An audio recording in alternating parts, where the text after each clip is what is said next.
Cold War was a time of immense tension.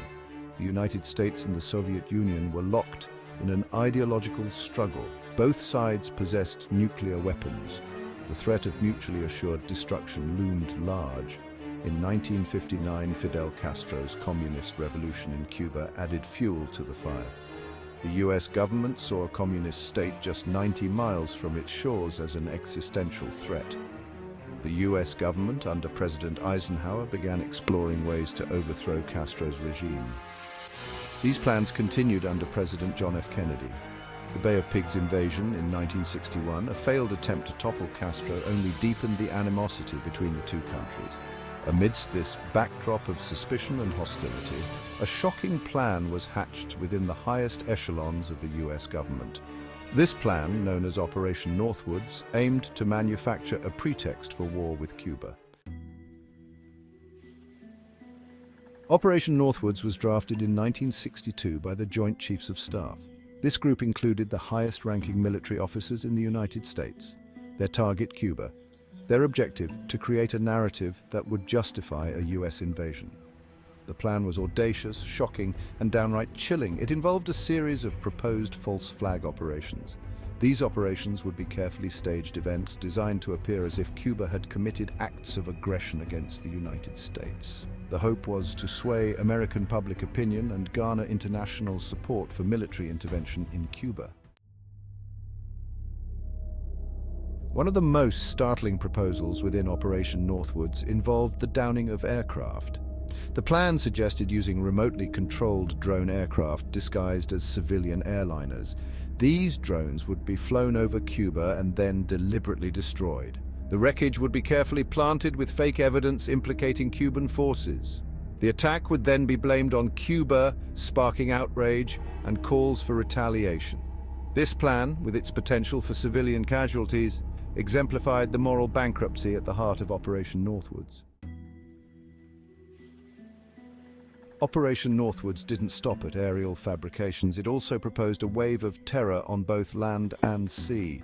The plan suggested hijacking civilian ships and even simulating attacks on US military vessels. These acts would then be falsely attributed to Cuban forces, further fueling the flames of war. The plan even proposed acts of terrorism within the United States itself. This included the bombing of civilian infrastructure and the assassination of Cuban exiles living in the US.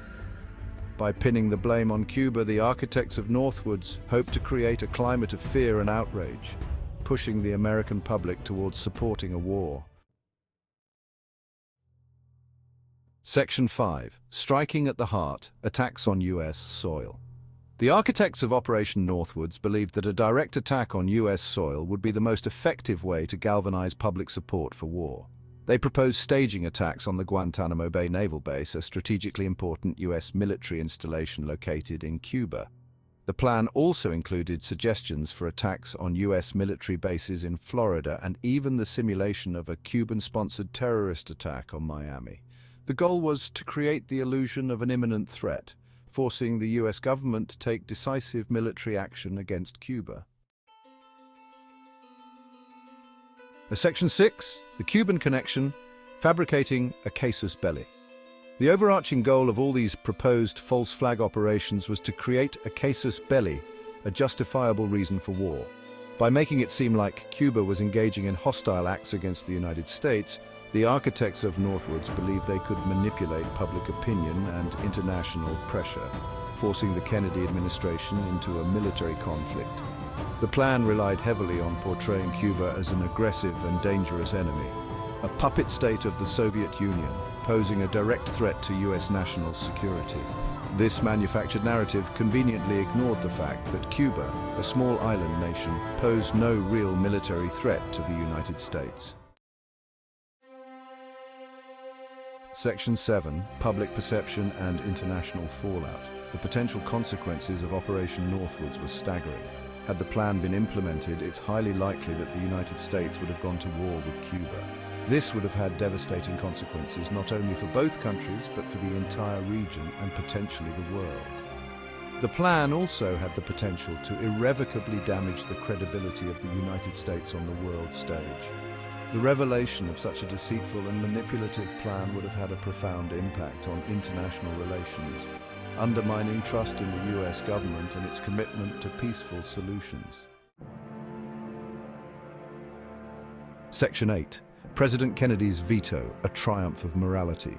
In a remarkable act of moral courage and political foresight, President John F. Kennedy rejected Operation Northwoods. He refused to endorse a plan that would have deliberately deceived the American people and potentially plunged the world into a wider conflict. Kennedy's rejection of the plan demonstrated his commitment to ethical leadership and his understanding of the devastating consequences of such a deceitful strategy. His decision was a testament to his belief in the importance of truth, transparency, and accountability in government. Section 9. The Legacy of Northwoods, a stain on American history. Operation Northwoods, though never implemented, remains a chilling reminder of the dangers of unchecked power and the seductive allure of manufactured narratives. The fact that such a plan could be conceived and seriously considered within the highest levels of the US government is a sobering testament to the fragility of democracy and the constant need for vigilance. The legacy of Northwoods serves as a cautionary tale, a stark reminder of the importance of critical thinking, skepticism towards government narratives, and the need to hold those in power accountable for their actions. It is a dark chapter in American history, but one that holds valuable lessons for the present and the future. Section 10. Conclusion: Safeguarding democracy from within. Operation Northwoods stands as a chilling example of how easily the lines between truth and deception can be blurred in the pursuit of political objectives.